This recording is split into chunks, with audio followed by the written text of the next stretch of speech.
You're a man that controls his own destiny. A man that is always in the pursuit of being better. You are in the right place. You are responsible. You are strong. You are a leader. You are a force for good. Gentlemen, you are the Alpha, and this is the Alpha Quorum. Hey guys, welcome back to the Alpha Quorum Show. Brad Singletary here. Hey, before we get started, I just want to shout out to everyone who listens to the show and supports us across all of our social media platforms. The Alpha Quorum as a whole is picking up some momentum, and we're starting to reach so many people. It's been amazing to be in a position to be able to help so many men. So thank you to all of you who support us and what we're doing here at the Alpha Quorum. And for those of you who don't follow us yet, get us on Instagram, Facebook, YouTube, and remember that you can listen on Spotify, Apple Podcasts, Google Podcasts, and anywhere you find good productions just like this. So today we have a special guest for you. This guy, this man is a pillar within his own life and his community. He's the owner of 3 Miracle Ear locations, is a devoted husband and father. He has so much wisdom and the heart of a teacher. This man is an outlier in his own community and life. He's living the red 9 every day by default and is just one of those guys that seems to be doing it right. This man is a true alpha, and we're happy to introduce Mr. Jim Williams. Jim, how are you, brother? Good. It's so good to meet you. This is an interesting situation because this is episode like 106, 107, I don't remember, but out of all of these, I've never had a guest that I did not know. I knew them from some realm or the other, and this is a first time for something like this, so I appreciate you being here. Well, thank you for having me. So Jim is Jim is a connection of Andy Giddings, who is our new producer. He's also my nephew. And Jim, tell us maybe first, how do you even know them? I was introduced to Andy through my son who works with him. So they're partners together, or work together anyways. And so he was telling me a lot about Andy, and I was just intrigued by this guy. I was just impressed with the things that my son has told me about him. And so I finally got to meet him face to face recently and just came away very, very impressed. I just really came to like what he's doing and just love him as an individual. I just think he's such an incredible person. Well, he says the same thing about you. In fact, he wouldn't leave me alone. And I'm like, this guy, Jim, must be a real stud of a man. I mean, Andy knows a lot of people, and you're his first pick as a guest on our show. So, I don't know how much you're familiar with what we're doing, but the whole point is just to try to teach some good principles, help men understand how they can not be jerks and live a little more, loving leadership type of life. And so that, Andy just really highly recommended you. And I wonder if you could just give us a little bit of background about your life and your story. You've got some interesting things I know we're going to touch on, but overall, in general, tell us about yourself. I don't think I've even mentioned where you live or how many kids you have, that kind of thing. Career stuff. Yeah, so I live in Idaho Falls, Idaho. I grew up in Pocatello. I was born in Utah. That's where my dad was going to BYU. And anyways, we moved up to Pocatello when I was about 4. And then I got married and we lived in Pocatello for a little bit. And then I came to Idaho Falls. I guess I should back up a little bit. I went to college at Rick's. I should back up even further. I started off in high school at Highland High School there in Pocatello, and then went to a year at Rick's, and then came home and went on a mission, a 2-year mission to Chile, Concepcion. Chile. Oh, wow. Okay. Great place. Great experience. And then came home and finished at ISU. That's where I met my wife. She is my best friend. She is amazing. She's beautiful. She's fun. She just, I couldn't have anybody or ask for anybody better. And I have 6 wonderful children, ranging from 24, my oldest, all the way down to 8. I've got 4 boys and 2 girls. We went boy, girl, boy, girl, boy. And we thought that last one was going to be a girl. It was a boy. And it's been a blast. And then I got a granddaughter. So oh, wow. I'm a Wow, you look like a young grandpa. I hit 50 this year, so that's kind of a milestone in and of itself. But I got into pharmaceutical sales. I started off right out of college in the pharmaceutical sales, and then did that for about 10 years. And then that's when I got into the hearing industry. I came in as a patient, first and foremost. Even though I'd worn hearing aids since I was 5, I didn't think that was possible, but it was one of the biggest blessings in my life. And we can talk about that a little bit more. But that's currently where I'm at. And I work as a franchisee owner for Miracle Air. I've got a full-time center here in Idaho Falls. I've got a part-time center in Rexburg, and then a satellite office there in Salmon that I go to. One of us is there every week, but I usually go every other week. So it's been a great ride, a great journey. So you said you started off as a patient or as a client, or what do you call them, a patient or a client? And talk about that a little bit.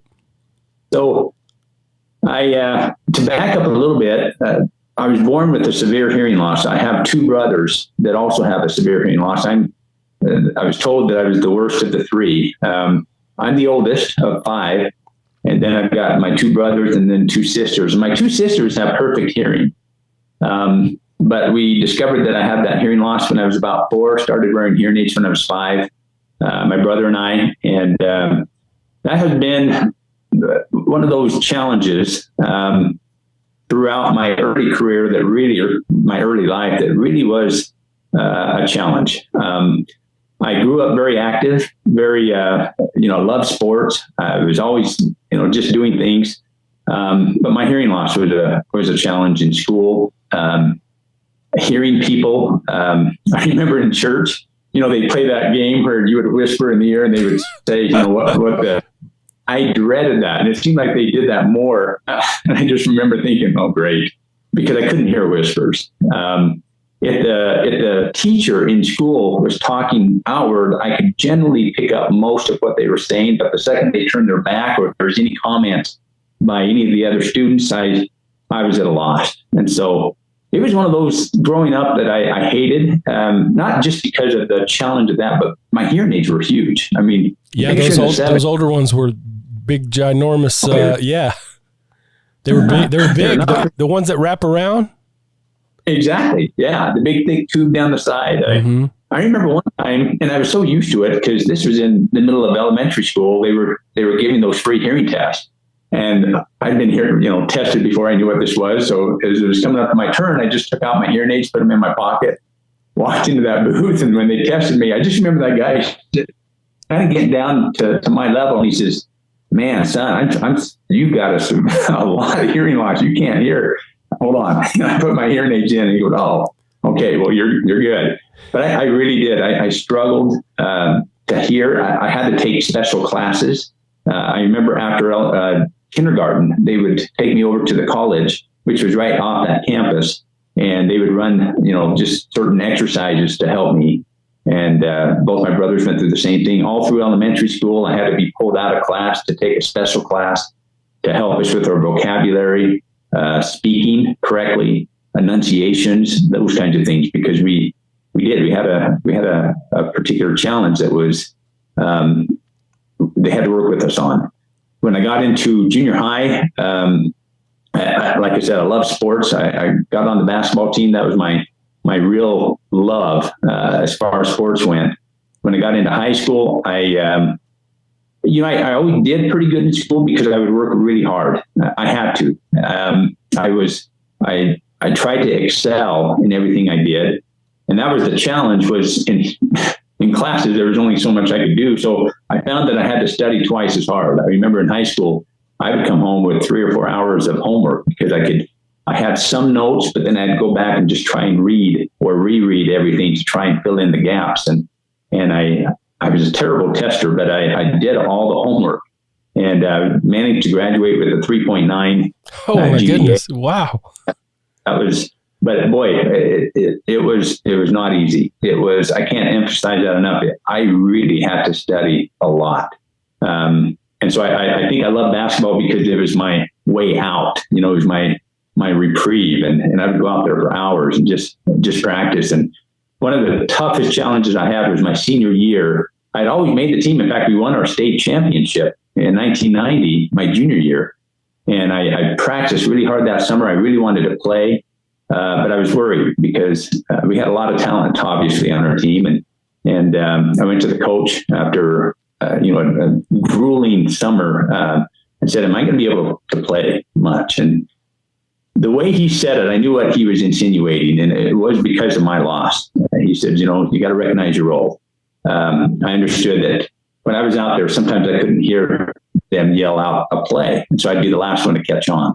My dad, I remember growing up, he would always tell me, "You have to focus and look around. You can't just be aloof. You really got to pay attention." And he would constantly urge me. I can't be grateful enough for my parents, because they could have stuck us in a special school altogether, but they wanted us to lead a normal life. And so they just encouraged us to live a normal life. But boy, my dad was making sure that we were doing what we needed to do to pay attention and try and be as normal as possible. But I remember just having to work really hard in school. I went up to college and I did pretty good there. And then I went on my mission. And my mission was the best thing. It was really hard at first because I couldn't read the lips. The Spanish people don't speak with their lips so much. And I read a lot of lips. They tend to speak more with their tongue, it seems. So I struggled for a while, and I had to really rely on the Lord. And I had some doubts there as to whether I was supposed to go there. But, I endured, came back, and when I got into college, it was time to find a wife, and I thought, here I have these big, at this point, they were just in-the-ear hearing aids. Mm-hmm. In fact, when I tried to find the smallest hearing aid so that none of the girls knew I had a hearing loss. And I remember about a month or two into it, I could not hear my professors. I had to go with the big power hearing aids. And so that was always an embarrassing part of it. But I continued to do the best that I could. My mission taught me to relax a little more and to be more grounded. And I learned to associate with people a little better, because you have those companions you had to really work with. And all through my life, that's just been a tough challenge. I remember many, many times praying that he would take that challenge away. I'd read the scriptures. I was going to church. I heard the miracles of the Savior, blessing people to hear, helping the deaf to hear, the blind to see, and the lame to walk. But he never took it away. And I remember just always wishing that I didn't have that challenge, that I could be more normal. But because of that, and these were some of the things that came from it, is I had to learn to work harder. I learned to watch. As my dad really told me, I learned to really focus. And in doing that, I got to really watch people's expressions. And so I picked up a lot of neat things doing that. It's funny because I watch my kids, and when I try and teach them, they don't even watch. I'm like, guys, you got to watch. You're going to pick up things that you'll never pick up if you don't watch. But they just rely so much on their hearing. I could never do that. But it's been quite a ride. I have learned to, with basketball, I took that same effort that I did in school and applied it to basketball. And throughout my life, I've always had to work harder, because I've always felt like I was way behind. And that challenge has helped me to excel. I read a ton because of it. I've had to learn to read. And I've discovered so much through that, but it's been a blessing in the end. So, Andy tells me that when you finish a book, you don't even let a day go by in between until the next book. I mean, is that true? You've been reading consistently daily for how long? I mean, I guess we all read to some degree, but you're reading intentionally for how long you've been doing that? Obviously in high school, I was reading what was mandatory. When I got into my first job as a pharmaceutical rep, I was introduced to a concept that if you read these inspirational, motivational books, they would pay you. And I said, you're kidding. And as I started to read these, it was like a whole new world had opened up to me. I couldn't believe that there were these kind. I've never been exposed to those kind of books other than the scriptures and, the basic books. But I didn't know these individuals, Tony Robbins, Brian Tracy, Jim Rohn, all of these wonderful individuals that wrote incredible things. And as I started to read those things, that's what really took off of that. And since then, I am. That's true. I just finished for the second time a book called Success Through a Positive Mental Attitude. I've read Success Principles by Jack Canfield, Atomic Habits. I just read that previous to that. So I'm always finding a new book to read and glean information. And I have found that has helped me immensely. Number one, to stay positive and to look for those gold nuggets, because this world is tough and we do need those pick-me-ups, if you will. I think the greatest book I've ever read, and I've read it I was just trying to calculate, I think it's been around 25 times or more, is the Book of Mormon, because it has such a powerful message in it and in so many different ways. I first read that book when I was in 7th grade. It took me a year to read it. And even then, it was such a powerful, it helped me all through my junior high years to understand and to know that, God was there. He was going to help me with this challenge. And I always felt like he was near. And I love that book. That's by far my favorite book. So I always read that every day. And then I read some of these other books along with it. So now I don't know how they measure like hearing loss, with blindness or whatever people can say, 80%, or I don't know what the level of your hearing loss is. Is there a, layman's way to kind of scale that, or how serious are we talking? So mild loss, you'll miss up to about 50% of conversations in a classroom. And then there's a moderate loss. That's when we start to, personalities change with a moderate loss. When you go to a moderately severe, then you begin to isolate. When you hit severe, that's pretty bad. That's where I'm at. And then the one below that, if you will, is called profound. That means I'm legally deaf, and I'm not quite, but I've got a severe hearing loss along with my 2 brothers. Wow. So one of the things I'm hearing here, and one of the things that we talk about, is just that your attitude and your actions create your attributes. And so you have the attributes, you're a family man, you're a businessman. I can just tell that your heart is just so good. But talk about attitude for a minute. You must have, it sounds like early on, really learned to shape your own attitude. And I don't know if that was something you had to develop, like, okay, this is what it is, and I have to carry on and keep moving and accept this. How did you learn to have such a positive attitude about all this? You're right. I think I was kind of a pessimist. My parents were always more upbeat, and being around them was really good. And I learned quite a bit from them. My wife, I'm so blessed with, she has the most remarkable attitude. When I get uptight or frustrated, she's like, Jim, it's not a big deal. She just has a way of bringing it down to a level or a perspective that's like, okay. Sometimes it takes a little longer for that to take place, but that's where, again, just coming back to those books, I almost have to start off. I'll have some days that are just really stressful. In fact, just last week, I remember waking up and thinking, man, I've got some tough challenges ahead. And the first thing I did is I had just finished that book, Success Through a Positive Mental Attitude. And I just opened up and started reading the highlighted parts that I had read. And I spent about 10 minutes just reading through those. And it was just what I needed to kind of set my tone and my mood in the right way. And then exercising. That's the first thing I do. After I get up in the mornings, I try and hit the gym with my wife, and then I come back and I spend time with the Lord. And those are the routines, the habits that I've created. And by sticking with those routines, it really has helped me to maintain a good perspective on things, and to stay positive. I try and read something that's motivational, inspirational. I go exercise. While I'm exercising, I'm listening to, and I just started doing this, listening to Alpha Quorum. Yes.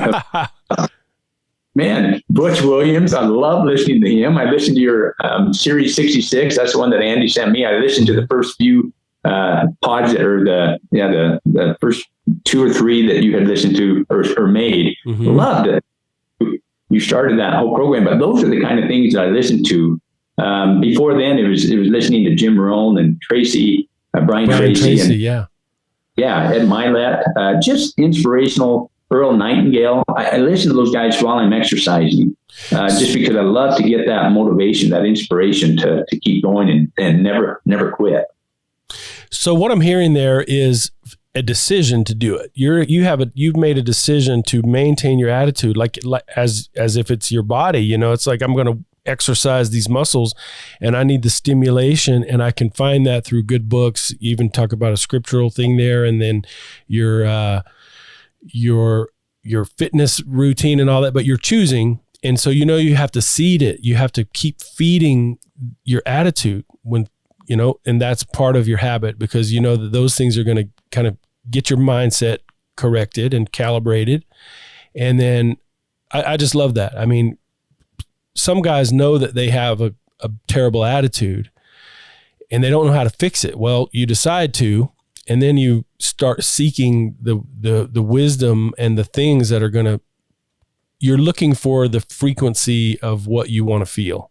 And those are in all kinds of these sources that you talked about here. So, how did you grow the most through this hearing loss? I mean, I guess a lot of the adjustment, maybe this is an ongoing adjustment. You're probably the devices and such, they're upgraded and you change all the time. But in general, through this whole process, through your life, how did you face that difficulty? How have you grown the most from your hearing loss? Wow. There's a scripture I've come to really, really appreciate, and it's that he gives us weakness that we may become humble. And if we humble ourselves and come unto him, then he'll strengthen those weaknesses to become our strengths. And I think of how that has helped me throughout my life, especially in my current position where I work with the hearing impaired.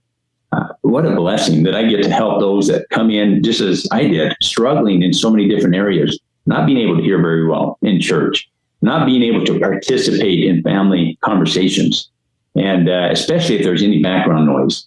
And as I've learned to serve and help others, I think that's been part of it. You find a way to serve and help others. That in and of itself will lift any burden.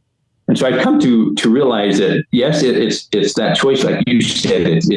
It's making sure that I feed myself good things on a daily basis with motivational, inspirational books. And man, I have these hearing aids now. The technology is such as when I'm mowing the lawn, I can turn the sound off and stream conference talks or motivational talks through my hearing aids while I'm mowing the lawn or while I'm working on things. I can be walking down the street, nobody knows it, but I'm listening to good stuff that's just constantly feeding my mind and giving me ideas and whatnot. And I just think how lucky I am to be able to do that. So it's reading the scriptures and spending time with the Lord. I think that in and of itself has been my biggest contributor to not only my success, but also just maintaining that positive attitude. Because you listen to the challenges of others and you think, boy, I don't have near as bad as other people. You just come to realize that everybody has tough challenges, and everybody has to overcome whatever it is that they're dealing with. And if they'll just turn to the Lord, if they'll focus on those key concepts, listening to good things that, boy, it can't help but just lift you up. And then when you choose to serve others and help others, it just is the icing on the cake. So I can just imagine that a lot of people with this challenge are bitter, and you've got all this gratitude and you're finding all these ways to help people, even now professionally. And by the way, you talked about how much you empathize with that. I'm a therapist, so I do mental health counseling, and I'm also a patient. So I'm in the same boat, I guess. I'm a little messed up, so I can help people. I can understand better that way. So, but I'm guessing a lot of people would be bitter. You've got a whole different outlook on this thing.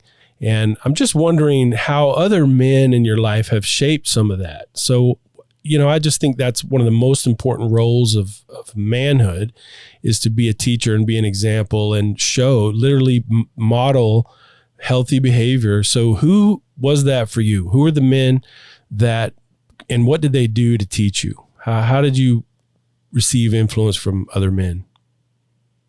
My dad would be the first man that really influenced me. I mean, he was such a positive role. He was a hard worker. He was a fighter. I was not a fighter. I was very much of an introvert. He's an extrovert. He was very good with people. I was not.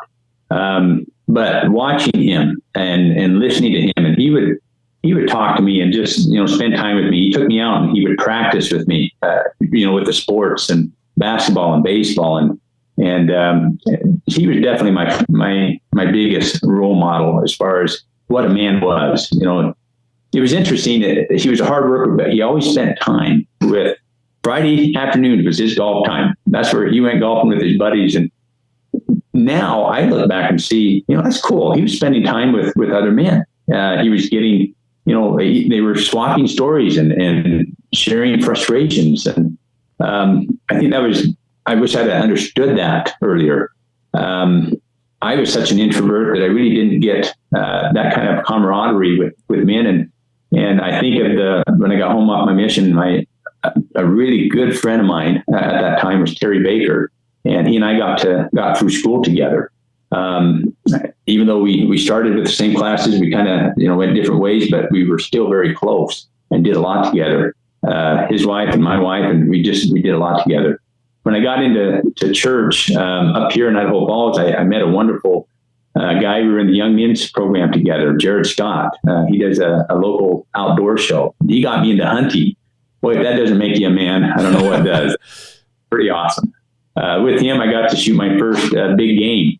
And wow, what an experience that was. And he got me into bow hunting and fishing and things like that.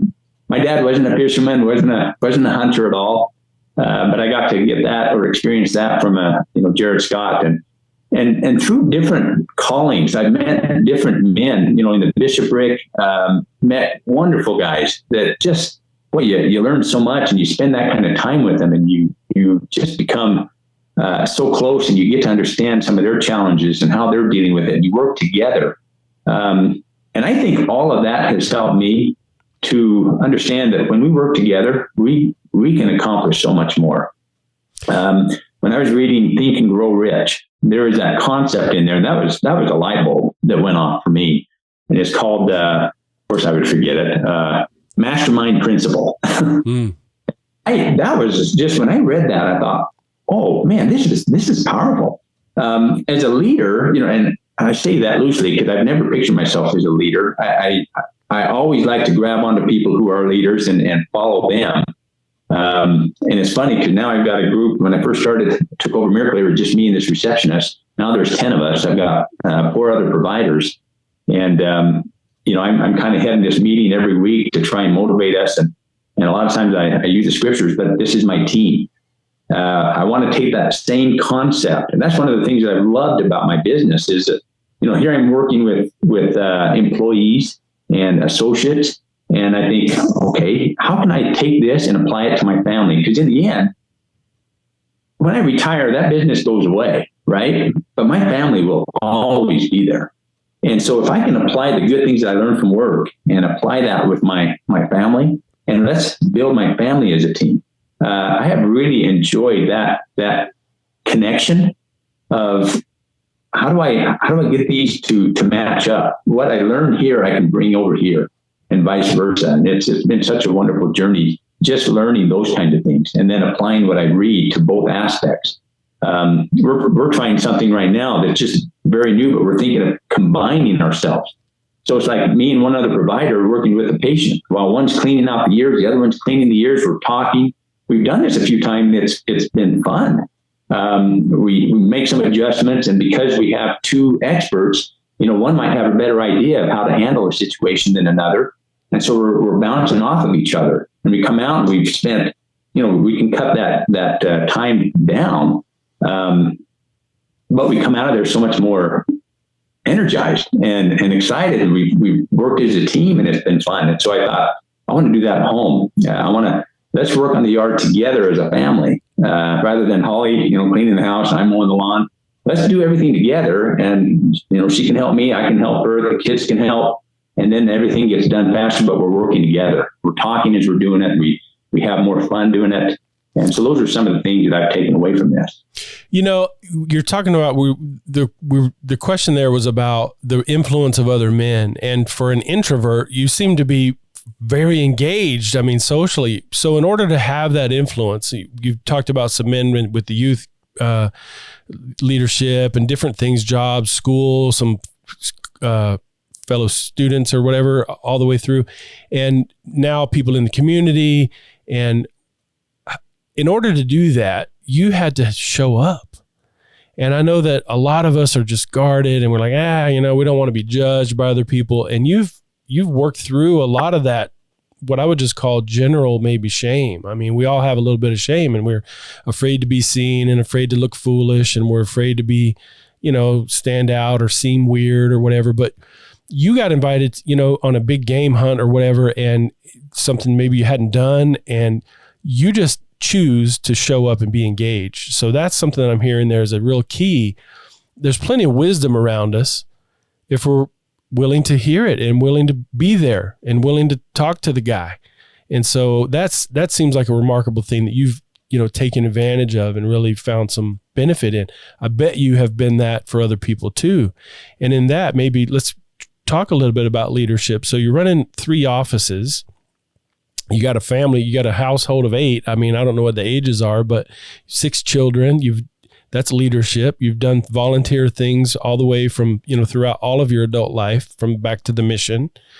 So tell me about leadership for you. You've done a lot of reading and study about that. What are some things that are most valuable for you as a leader? What helps you be successful as a leader? I remember reading one time, readers are leaders, or leaders are readers. I can't remember which way it goes, but, reading a lot has really helped to give me a little bit of confidence. You hit on something that, in fact, I wrote this down. One of the keys is be where you need to be. And I've always remembered, if there's a meeting or if there's a class, go to it, be there. When you're at home, be there. Don't be at home and wish you were at work, or be at work wishing you were at home. Be where you need to be and get everything you can out of that moment, because you're not we're spread too thin anyways, and we're so distracted. But as far as the leadership, it's reading those books on leadership. One of the best books I ever read was Lincoln on leadership. Love that. And so understanding, because I knew as an owner, I had to lead. And I knew that was not inherent. That's not something I was born with. I've had to learn, and I've had to watch. And all of the people that were my bosses, so to speak, they had a completely different style. And that was hard, because I thought the way I was doing it wrong. In fact, I just discovered this 2 years ago. Miracle had a training program, a leadership training program, and they had us do this assessment. And, you got your driver and your influencers. Mine was out of this big group. I was the only one at the very bottom of this circle that was the opposite of everybody else. They were either drivers or influencers. They were the ones that took charge. I'm not that kind of guy. I'm the one that wants a team. When I present an idea, it's not, hey, this is how we're going to do it. It's, hey, this is what's going on. Tell me, what are some ideas? And I try and get the group together so that we can all come up with an idea. And I wish I'd reviewed that before getting on this, because what I am is it's a scenario where this lady that was facilitating it, she was so excited. She said, I'm so glad you're with us. You're the only one in this quadrant, where everybody else is up here. And she would ask several of these others, how would you handle this situation? And they would say, yeah, it's my way or the highway. And then she said, okay, Jim, how do you handle this? Well, I get a meeting, I said, okay, this is the problem. What's the best way we can do this? And I try and pull in ideas from everybody. and then I agree on something, and then we work together to accomplish it. And she was just excited, and I thought, really, this is a form of leadership. I didn't understand. I never understood that. I thought you had to be the guy that just said, hey, this is how it is, and that's not my personality. And so I love getting the group together, the family together, and say, hey, what do we want to do? It's involving everybody. It's a different type of leadership style that I'm used to. I've never had anybody quite that way. But I think it's helped me to be a better leader for my type of style because I involve them and I get them involved and I'll share some of these success stories. I love to motivate them with inspirational stories and ideas, explaining the science behind it sometimes so that they understand what we're working towards. And then letting them decide, how do we do this? What are some great ideas? So that's been helpful. With my family, I look at leading my own family. You said, yeah, you're a leader with your own family. That's true. But I'm not that step up, take charge kind of guy. I like to involve everybody in with it and let them kind of choose what they want to do and then go with it. And I'm trying to teach them to take more responsibilities. I wish I would have been more aggressive at learning how to make decisions. I would say that's a drawback of mine. I have to get too much information almost before I can make a decision. And I'm working on that currently. But it's a different style. I'm learning all the time. And I feel like I have to in order to keep up. And I think that's been a blessing in one hand. But on the other hand, it's just one of those things that you continue to strive to perfect and do better at. So you went from, introverted boy in school from 4 years old who couldn't hear, who had to do 3 hours of homework just to review all the things that you were missing from your hearing loss, to now teaching and leading groups of people. How many employees do you have, or how big is your team there? So we got a group of about 10. Wow. Okay. So, and your style, you're saying, was that from the DISC profile? Is that DISC, That's like it. DISC, and you were an I? I am SC, right on the line at the very bottom. Oh, SC. Okay. So there again, you found out about this leadership class through the company, and you took advantage of it. And you said, hey, what can I learn about myself? And then you start identifying some of your strengths, and you're like, wow, that's a strength. That's a leadership style. And I bet that you do well with people. I bet people enjoy working with you. In fact, that's something that Andy talked about, that, you don't see these people as an athlete. You're talking about kind of a team idea with your staff, and that, that's what you're trying to foster there as a team, and not, hey, I'm the boss, but we work together. And a lot of what I like about your style is what's the Stephen Covey thing, seek first to understand, then to be understood. And so that's something that your first thing always seems to be a question. Okay, what do we need to do? What would you like to have happen? How are things going here? And let them be the resource, really. And so you're not coming in all top heavy and, dictator like. You're a facilitator, and you see your staff or your family members as these valuable players on the team. Yeah, exactly. And they all have it. It was just amazing. Boy, people are amazing. And if you give them the opportunity to figure things out or to express, what their strengths are, boy, watch out. I mean, it's pretty powerful. And I love that. I love, as I work with people, and I think that's what's got me over my introvert, is that I enjoy getting to know people, getting to know what their passions are. And as you get to really understand them, you come to really love them. You just think, wow, my staff makes fun of me because in a lot of the charts that I have, I make the comment like, this is a great guy. It's just, as I've gotten to know them, they're like, oh boy, we need to create a stamp, or you just stamp it. This is a great guy, or this is great. I have really enjoyed, but it's one-on-one. If you get me in front of a group, I'm quiet. I prefer to let other people take charge, but one-on-one, I really thrive on getting to know that person and what they enjoy. And in fact, my family, kind of a funny side note, but when I come home, I'm like, man, I heard the coolest story. They're like, okay, Dad, is this happy? Is this a sad story? Because I'll come home and say, man, I heard the craziest or the saddest story is. But people are amazing. It is so neat to get to know people at a different level where you get to understand some of their challenges that they've overcome. And you realize, man, if they can overcome that, what can I do? I just love that concept. I bet they feel that way about you. I mean, those who know you, I'm sure if they know any of your story, that's how they see you. If he can do what he's done, look, what can I do? And so I can just tell that you're an inspirational figure, an influential person. Tell me something that you see a major error that you think men are making. Too many men, what's a pattern in men's lives that you think, they should handle better?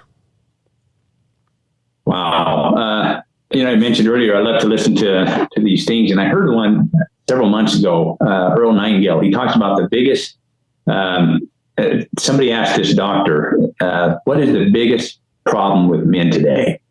And this great doctor said, men don't think. They don't think. And I run that through my mind over and over, and it's titled The Strangest Secret. And the strangest secret is we are what we think about most of the time. The power of our what we think and do is what we become. And that's the errors that people don't think. Taking that, I think, yes, we don't think. I think the biggest error that we have is that we don't involve the Lord in our daily activities, in our daily lives. We get up and we're on the go. We're hitting the ground and we're running. And at the end of the day, if we remember, like, help me to do better, whatever, it's not really going through a very in-depth conversation and counseling with the Lord about, hey, this is what I'm struggling with. What can I do? Or, how can I help this person? I think the biggest challenge is we don't involve God in our lives near as much as we should. I also think the biggest problem is we're not clear on what it is we want. We don't set those goals and review them. We're so easily distracted and deceived by every wind of doctrine from the worldly standpoint that it knocks us off course. And so our clarity isn't there. Our focus, our purpose, it wanes. I can't remember who it was that said, I think it was Mark Twain, I can help anybody get what they want. I just can't find anybody to tell me what they want. And we've got to make sure that we know what it is we want. We have that purpose, and then we focus on it. And then we simplify our lives. I think we get so complex and we involve too much. In fact, just yesterday I was mowing the lawn, and I was listening to a talk by Elder Holland. And this was on YouTube. I couldn't believe how many times there was an interruption. Hey, here's a way to make more money, or there's all these different distractions. And I didn't pick that up until today at Fast and Testimony meeting. We had our testimony meeting today, and one of the brothers stood up and said, it's interesting how often we were distracted. And that thought popped into my mind, and I thought, boy, in every sense, even when we're trying to listen to things, there's always interruptions. And so I think that's the biggest challenge, is that we don't involve God enough. We're not clear on what our purposes are. We don't take time to think, maybe journal, think through things, spend that time. And we're just not simplifying. We're taking on too much. I love that. When I think about how you've had to learn to focus, I mean, you talked about earlier, you had learned to read lips, and that was part of your adaptation, to your hearing loss. And then when you went to another culture and it wasn't as easy to do that, I'm guessing that increased your focus even more. And so it seems like what you've really done is learn to pay attention. You're talking about think, kind of be present. There's a lot of this where you're trying to hear someone, but you're using your eyeballs. You're trying to understand someone and hear what they're saying, and you're using all of your senses really to take in this information. And I'm sure that's applied everywhere else, to get through your education, to get through the mission, to get through starting a business, starting the second office, starting the third office, hiring people, creating, a healthy family life, which I can just gather that it really is. In fact, I wanted to go back to one thing. So you've talked a lot about your faith as a very important part of your, just your foundation. And Andy, my nephew, who knows Jim here, who's friends with his son, asked him like, hey, I know you grew up in this, religious family and stuff like that. How was your dad? Was it really strict and harsh and whatever? And thinking that maybe it would be, because you live your life in a pretty clean way. And I think Andy expected that maybe he would say, oh yeah, it was, you're forced to do this and forced to, and he said no. He told Andy he wasn't like that. He was a good example. He tried to teach, but he wasn't overbearing with any of it. And I thought that was kind of cool that you've learned, you seem like you've learned some principles that are helping you live a healthy, happy life. And one of the problems that I think men do, I do it myself, is when I think I've found something, I think I should tell everybody, and I'm upset when they don't listen to me about it or whatever. My kids for sure. But for you, how did you lead with something like that, where you've got kids of all ages and going through things and have these things that you find important to live by, but be also not overly, because I think it can become its opposite. We're trying to lead our families and teach them how to live in a healthy way. If we overdo it, we've undone it. So talk about that a little bit. Faith's important to you, but how did you not be? So how did you set that example without, overdoing the rigidity, I guess, that can come with that with some families in whatever religious background? Brad, it's funny you say that, and I'm glad to hear that my son felt that way, because honestly, you hit it right on the head. We find something that it's so personal to us. We've seen it. We've seen individuals who have gone astray and the choices they made and what misery it brought them. And so here's your own flesh and blood, and you don't want them to make those same mistakes. And so you do everything you can to keep them on the straight and narrow.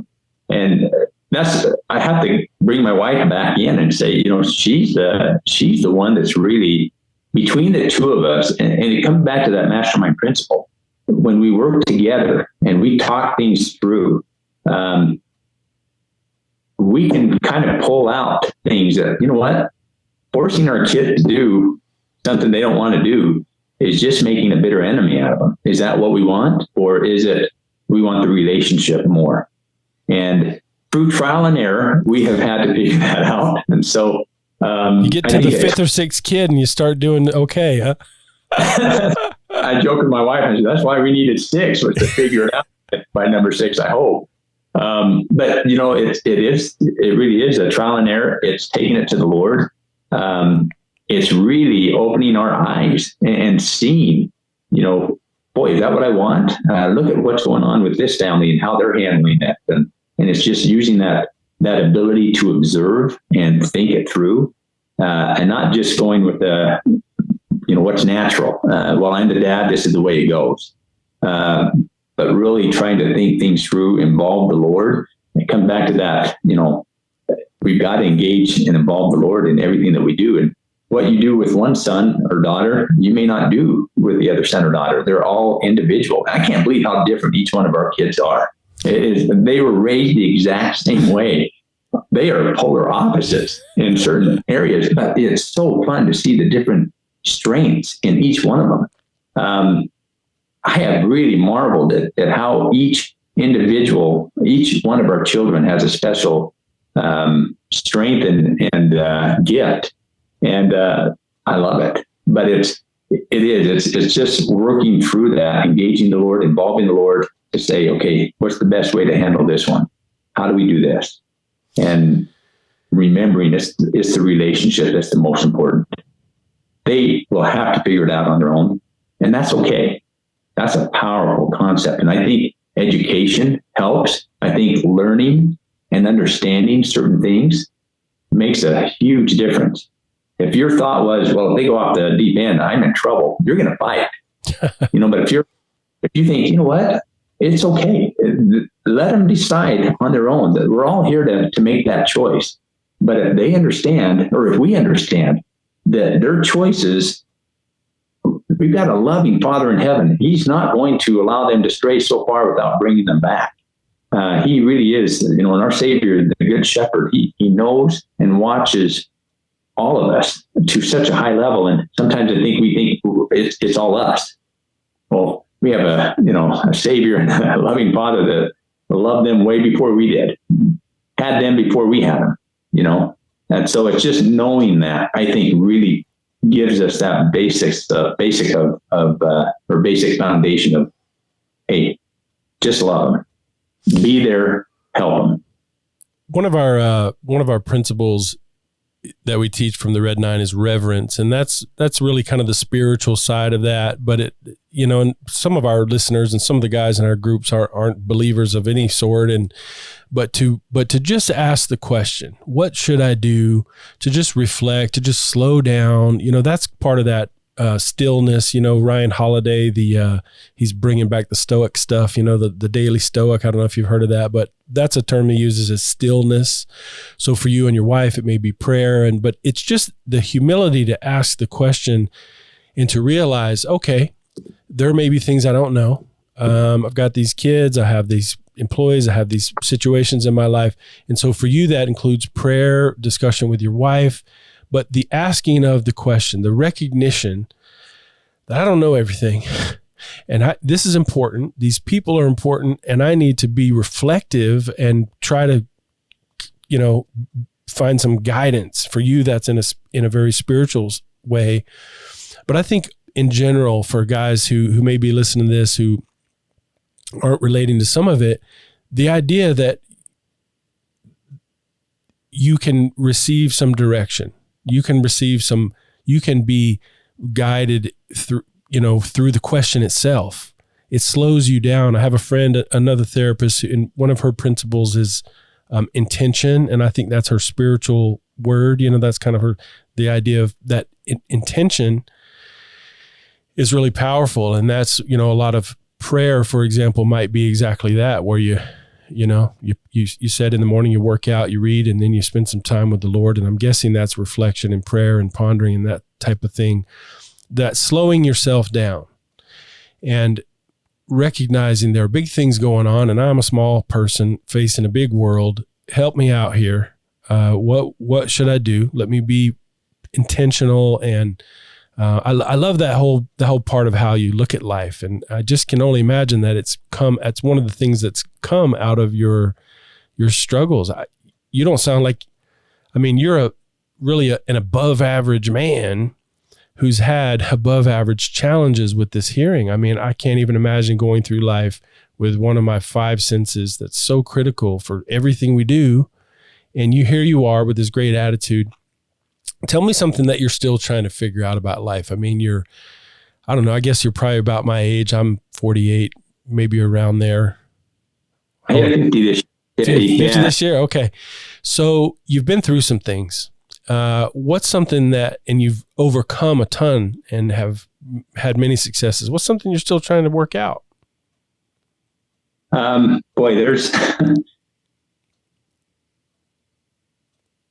There's a number of things I'm still trying to figure out. And I think that's the neat thing about what we believe in, is we believe in that eternal progression, right? We're always learning. We're always growing. I think the biggest thing right now that I'm trying to figure out is how do I do better and be better at all of those things? How do I improve my, when you hit 50, there was something that kind of struck there. It's like, wow, I'm more than halfway there. I doubt I'll make it to 100. If I do, I probably won't be very, with it the last several years. So, and I consider myself so blessed that I get to work with a lot of elderly. A lot of my patients are elderly, and I get to see firsthand the results of their experiences. Those that have taken care of themselves physically versus those who chose not to. boy, you see the results, towards the end of their life of how difficult. And so I think it's just striking a balance of, how do I continue to do better, be better? At this stage, I'm really trying to put everything together. And I heard a quote one time, it was from Jim Rohn. He said, don't set a goal to be a millionaire, but not for the money. Set it so that it helps you to become what you would need to become. Then if the money's gone, it doesn't matter. You became that person. And then I heard Brian Tracy say, everybody should write a book. And that one kind of struck me too, because I thought, I don't want to publish it. But I would love to just start putting in things that, hey, this is what I have learned. And this is what I have found to be very beneficial. Serving others is a key to success. Learning to, like you said, it's finding out what people need, helping them. And as long as you're helping them, it's funny how the Lord works, but you help others and somehow the blessings come right back to you. And I think it's just fine tuning those kinds of learning that I'm really trying to grasp and then carry on to my kids, because in the end, it's our family that's going to be together forever. And I want my kids to, and my wife and just our family to be a unit that's going to be together forever, but enjoy each other. I think that's where I'm at now. It's just, how do I find that cohesiveness to bring everything together? It seems like you're well on the way, man. So you thinking you're gonna write a book? If I do, I wouldn't publish it. Come on. Well, you've got to print it. You at least have it printed. I mean, you'll have a hard copy or two. There you go. I would, just for my kids or for my family's sake, just to have, hey, this is what Grandpa Williams figured out in his life. I remember James Clear when he wrote Atomic Habits. He was not an expert in habits at the time, but in the process of writing that, he became an expert. And I think if all of us will take the time to write what it is that we're trying to overcome or achieve, I think we would grow even more so, because you've got to do the research. You got to put time into it. You got to pray about it. You've got to receive divine guidance. And I think in that term, and then writing it, you've always heard that, if the Lord knows you're writing down what he's telling you, he's going to give you more. So it gives you that experience of, okay, I'm writing this down. I want to really learn this. And I think it'll help to stick. So I think that's my next step, is just, how do I take all of it that I'm learning, but really start to excel at a whole different level? So I think we're going to wrap up here in a few minutes, man. I really appreciate you being here, but here's the last question. And this one always trips people up a little bit, especially the humble guys. But what would you say is the most alpha thing about you? The attribute that you can really claim, that you're proud of, that you can say, hey, this is a talent, or this is a gift, or this is something that I have fostered in myself, or what is the strongest attribute that you have, a superpower that you can be proud of and really own it? I think there's two things. I think don't ever quit. There's been a lot of times where I just wanted to stop and say, I'm done.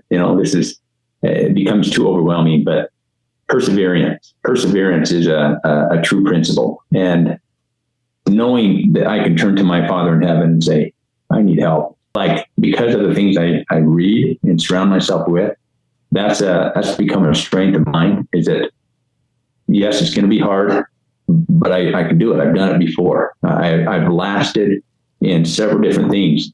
My mission was a great example. I was the last to learn that language because of my hearing, but I kept with it, and eventually I persevered. School, college, all of those, they were difficult things to accomplish, but I put the work into it and it paid off. So I think perseverance is one. And I think my love for learning, I feel like because of my hearing loss, I'm always behind. So I feel like I've got to do more to keep up. And I think that has become a strength, is that I read a lot. I listen to a lot of good things. I'm constantly filling my mind, and I think those are the two things that I'm grateful for, because it gets me through a lot. I heard a wife recently talking about her husband who does some of the same things. And she and the kids kind of make fun of him because then he starts trying to teach them, or he'll read these things or listen to a podcast or something. And then he becomes, Coach Dad or whatever. And they all kind of tease him a little bit because he's just so excited about all these things he's learning. Is that something that you do, or is this like a quiet thing that, you're reading in your quiet time or listening while you drive or whatever? Or does everyone know what book you're reading right now? Like that type of thing? Yeah, a little bit. Because I do a little devotional, like just inspire my kids, like before school or in the morning if they're awake before I love to share stories, and I'm always reading something. I say, hey, I got to share this really cool story with you guys. And so I'll share it with them. My daughter, this was a funny one. My older ones started making fun of me. They said, do you remember when you said, hey, Dad, can I go buy this, this toy or whatever? And they get this long lecture about, look, it's not just $5 today, it's $25 in the future. You got to save, you got to invest, you got to, just that constant trying to help them. So I am trying to rein that in a little bit and just recognize that if I get their permission to teach, to share with them, but not force it down their throats. And it's hard because as a dad, you want the very best for your kids. You want them to know what you didn't know. But then you realize I wouldn't be where I was if I hadn't put the work and the effort into it. It makes it that much more meaningful. And the remembering of that. Yeah, I was talking with Andy last night about, it seems to evolution, and I don't mean like Darwinism. I mean, just the evolution of the man. It just almost kind of requires serious difficulty. And, Andy's been through his difficulties and it's made him who he is now, which is really an impressive guy. And your difficulty was something different, but you guys, the reason we've got Jim on here, the Red 9, I'm just going to go through these really quick. So you're responsible. You're not a victim. You're not blaming anyone. You're handling what you can handle and accepting the rest. He's resourceful. This guy's been reading a book every day since high school, basically, or college. And he's continuously just filling the space in his mind with positive things. He's reverent. You can hear that in his spirituality, his gratitude, his humility, how he uses stillness and his faith and the connection that he has with his wife and his family to be a teacher and a model. He has energy. He's taking care of his body. He noticed that with his patients, those who've at the end of life have taken care of themselves and who haven't. He's an athlete who's continuing to go to the gym with his wife. So there's engagement there. Energy, engagement, endurance. Boy, that's your superpower, not giving up. And you're enduring the difficult things with the best attitude that you can. He's disciplined. You can't run 3 business, locations and a family of 6 and maintain a healthy, good looking body that you have and all those things and not be disciplined. He has discernment. That's where he's talking about thinking. What men don't do enough is think. And you've got to see things, and discernment is really it's perceiving. It's really noticing what's happening. And Jim created that superpower through his difficulty with his hearing. And he had to learn to look at the face, and he had to learn to write things down, and he had to learn to read and read and reread again in order to learn what others maybe would have in a shorter time. And then we have distinction. And if you don't listen to this guy and understand, here's a man of distinction. He is different. He stands out because he's bringing value to his family. He's bringing value to his team at work. And I'm so impressed with what you've shared here tonight, Jim. Is there any last thing that you would like to share for us about, what men need? If you had some encouraging word or just some final thought that you could share with men who are they're listening to this right now because they want to be better. They want to be a more solid man, maybe as a husband, as a father, as an employee, as a business owner. What's some last nugget you can share with our guys here tonight? Boy, I think number one, we're always hard on ourselves, right? Nothing happens overnight. taking, for example, the fitness. My wife and I get up at 5 a.m, 6 days a week to do that. It didn't happen from the get-go. It was something that we slowly built into it.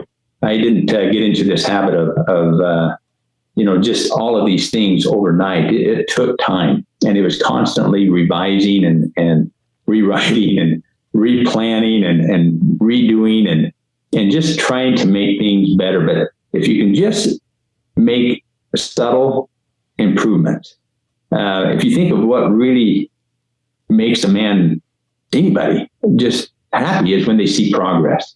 And so if you just do one thing and create that momentum, it could be something like, start with one push-up one day and then 2 push-ups the next day. Start by walking a block and then 2 blocks. Start by reading, 10 verses of scripture before you get up or before you head off to work. Read them and pray. Start by just doing simple things. And I believe this is the order. First, it's spiritual. It's our relationship with our Father in heaven and our Savior, Jesus Christ. What we do, we spend time with him every day in meditation, prayer, reading.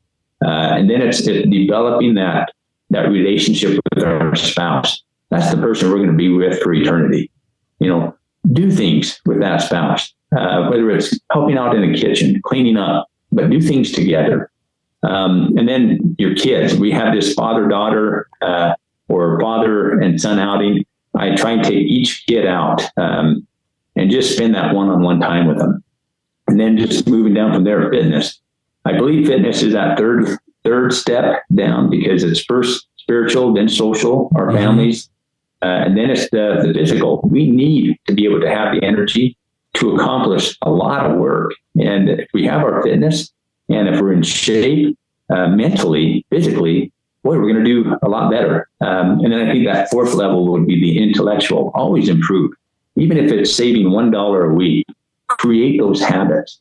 Find a routine. I heard this one lady say that her success was based off of her routines. Get a good routine, good habits.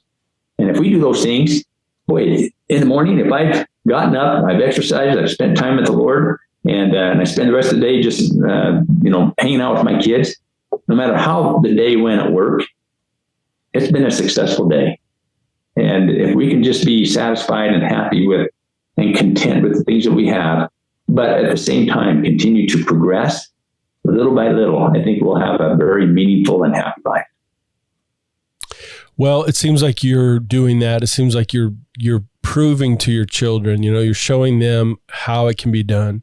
You mentioned some gratitude for your own dad about how he was a good example to you and whatever. And I bet you've outdone him. And I bet some of your kids will outdo you. And I just love that you're so serious about what your role is here. This is a guy, as you guys listen to this, you listen to what Jim is teaching and you just feel what his energy is about. And you know that he's taking his role as a man seriously. He talks about, leadership with love. He's talking about being engaged with your people, be where you are. Don't give up. He's sharing a lot of wisdom here tonight. And I just really appreciate you being with us, Jim.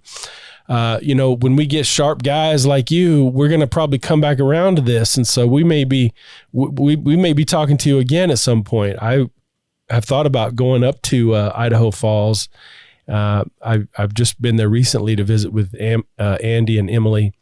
But if I'm up there again, I'd love to meet you. And shoot, I might even bring my laptop and we may set up some shop there and record another show up there. So appreciate what you shared here, man. It's really valuable. I share this a lot with guys lots of different people listen, but if there's a topic that I'm working with a man on and I want to, get him, point him back to it, I will send him to this episode. And so this is going to be out there forever. This is going to end up on YouTube and on all the stuff. And so you've done a fine job it seems like, share, the things that you found important.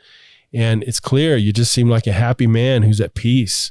You seem like a man with a clear conscience. You seem like a man who's trying and who's just living those attitudes, actions, and attributes of a very healthy, evolved, just growing man. And I appreciate what I've felt here and just, the experiences that you've shared and all the teaching and wisdom. Thank you so much, Jim.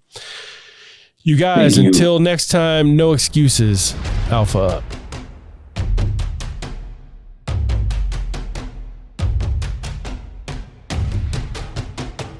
If you're a man that controls his own destiny, a man that is always in the pursuit of being better, you are in the right place. You are responsible. You are strong. You are a leader. You are a force for good. Gentlemen, you are the Alpha, and this is the Alpha Quorum.